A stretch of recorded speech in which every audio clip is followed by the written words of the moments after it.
Welcome back. ఈరోజు చిన్న harvest ఉందండి. బీరకాయలు ఉన్నాయి, ఆకాకరకాయలు కూడా కొన్ని రెడీ అయినాయి, కాకరకాయలు కూడా ఉన్నాయి. కానీ ఈరోజు బీరకాయలు కట్ చేస్తాను, హార్వెస్ట్ చేస్తాను, చూదురుగా.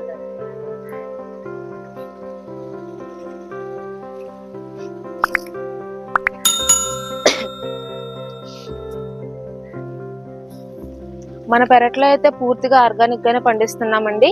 ఇప్పుడు ఈ పాదుకి ఎన్ని కాయలు కాసినాయో చూద్దాం. 1 2 3. ఈ కాయ చూడండి ఎంత పొడవుగా వచ్చిందో, ఎంత హెల్దీగా ఉందో. 4, అక్కడ చూడండి 5 6 7. అటు పక్కన 2 కాయలు ఉన్నాయి. ఇప్పుడు ఈ రోజుకు మాత్రం రెడీ అయిన కాయలు మాత్రం హార్వెస్ట్ చేసుకున్నాము.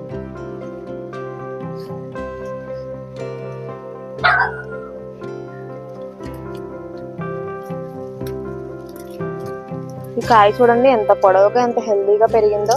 ఇంకా పెరుగుతుందండి, కానీ నేనైతే హార్వెస్ట్ చేసేస్తున్నాను. ఇంకా కాయలు ఉన్నాయి కదా, ఒకేసారి కోసుకుంటే వేస్ట్ అయిపోతాయని హార్వెస్ట్ చేసేస్తున్నాను.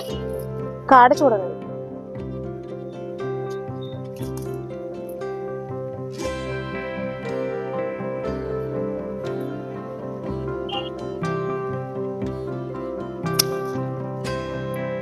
చూడండి ఎంత పొడవుగా, ఎంత హెల్దీగా పెరిగిందో. 3 కన్నా ఎక్కువైంది, 2 feet వరకు వచ్చింది. సరేండి, ఇది ఎంత హెల్దీగా, ఎంత పొడవుగా పెరిగిందో.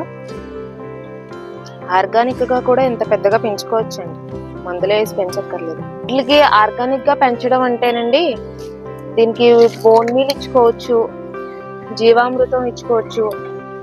గోమూత్రం ఉంటది కదండి, అదైతే 100 లీటర్స్ కి 1 లీటర్ వేయాలండి.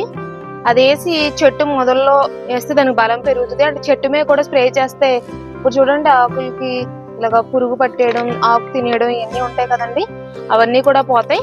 కాయ బాగా హెల్దీగా పెరుగుతుందండి.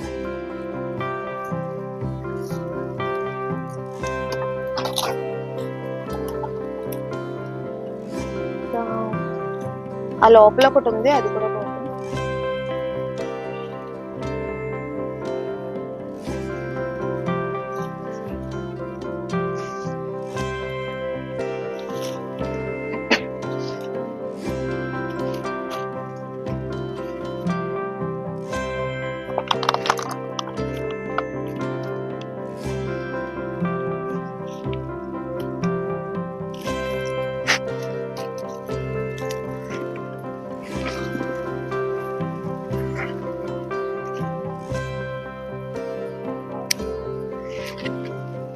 ఇది దానికన్నా పొడవుగా పెరిగిందండి.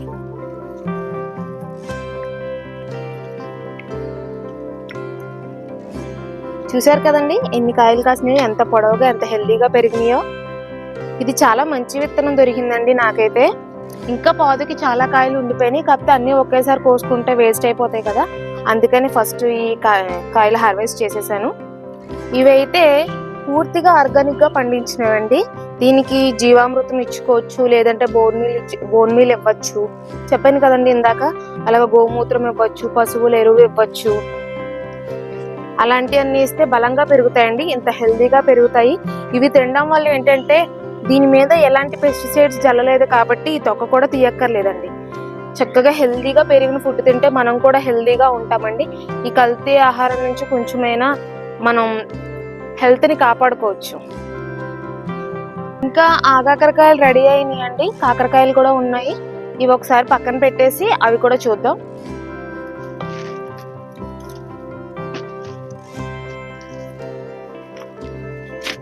ఆకాకరకాయ పాదు చూపిస్తాను చూడండి. ఇది మొత్తం ఆకాకరకాయ పాదే, బాగా అల్లుకుపోయింది. ఒకసారి ఇక్కడ చూడండి, ఆకాకరకాయలు రెడీ అవుతున్నాయి. ఇది ఆకాకరకాయ పాదు ఏంటంటే, దీనికి ఒకే పాదుకి మేల్ అండ్ ఫీమేల్ ఫ్లవర్స్ రావండి. ఇది ఫీమేల్ పాదు, మెయిల్ పాదు నాకు లేదు, అందుకే వచ్చిన కాయలు మాక్సిమం పండిపోతున్నాయండి. కాయలు అయితే కొన్ని 100 కాయలు వస్తున్నాయండి, కానీ అన్ని ఇలా పండిపోతున్నాయి. చాలా బాధగా ఉంది.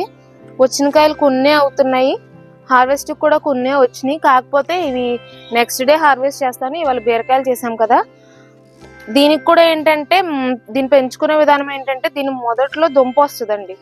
ఇప్పుడు పాదు ఎండిపోయి తీసేసాక సీడ్ తో పెంచుకోవచ్చు. ఇదేంటంటే దుంప వస్తుంది, ఆ దుంపని మనం తవ్వి తీసుకొని స్టోర్ చేసుకోవచ్చు అండి. మళ్ళీ భూమిలో పాదుకుంటే మళ్ళీ కొత్తగా పాదు వచ్చేస్తుంది. దీనికి ఏంటంటే ఫీమేల్ పాదు పెట్టుకునే వాళ్ళు ఖచ్చితంగా మెయిల్ కూడా పెట్టుకోవాలండి. అప్పుడే వచ్చిన కాయ వచ్చినట్టు తయారవుతూ ఉంటాయి. ఇలాగా మాక్సిమం పండిపోతున్నాయండి నాకు. చూసారు కదండి ఇవాళ ఆర్గానిక్ బీరకాయల హార్వెస్ట్. ఇవి అయితే నాకు చాలా చాలా హ్యాపీ, సంతోషాన్ని ఇచ్చినాయండి. ఈ సీడ్ కూడా చాలా మంచిదని నేనైతే 2 కాయలు సీడ్ కూడా వదిలేశాను. నెక్స్ట్ ఇంత మంచి హార్వెస్ట్ తీసుకున్నందుకు నాకు చాలా ఆనందంగా ఉందండి.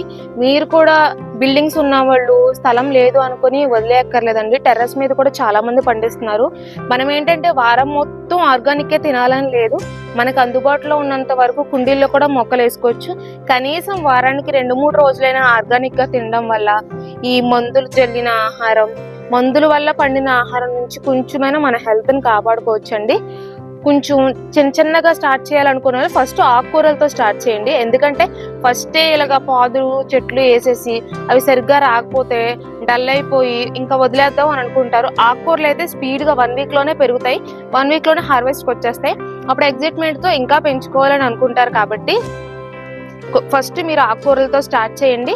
ఇంకేంటంటే పాదు వెరైటీ వచ్చేసరికి ఖచ్చితంగా వాటికి చెట్ల పైకి ఎక్కిస్తారు చాలా మంది. చెట్ల పైకి ఎక్కిస్తే ఏంటంటే పాలినేషన్ అనేది అంత స్పీడ్ గా అవ్వదండి. ఎందుకంటే పాలినేటర్స్ చుట్టూరు పొలాలు మొక్కలు ఉన్న వాళ్ళకైతే బాగానే ఉంటది. చుట్టూరు బిల్డింగ్స్ ఉన్న వాళ్ళకి ఏంటంటే అవి తక్కువ ఉంటాయి. పాలినేటర్స్ అంటే ఇప్పుడు తేనెటీగలు, సీతాకోచిలుకలు అవి ఉంటాయి కదండి, అవే కదా చేసేది. పందిర్ లాంటివి కట్టుకొని వాటి మీద వేస్తే ప్రతి పిందు వాటికి కనిపిస్తుంది. అవి కూడా పాలినేట్ మంచిగా చేస్తాయి. అవి కుదరకపోతే పాలినేషన్ ఎలా చేయాలనేది నేను నెక్స్ట్ వీడియోలో చెప్తాను. వీడియో చూసినందుకు మీ అందరికీ ధన్యవాదాలండి. ఈ వీడియో నచ్చితే లైక్ చేయండి, షేర్ చేయండి, మన ఛానల్ని సబ్స్క్రైబ్ చేయండి.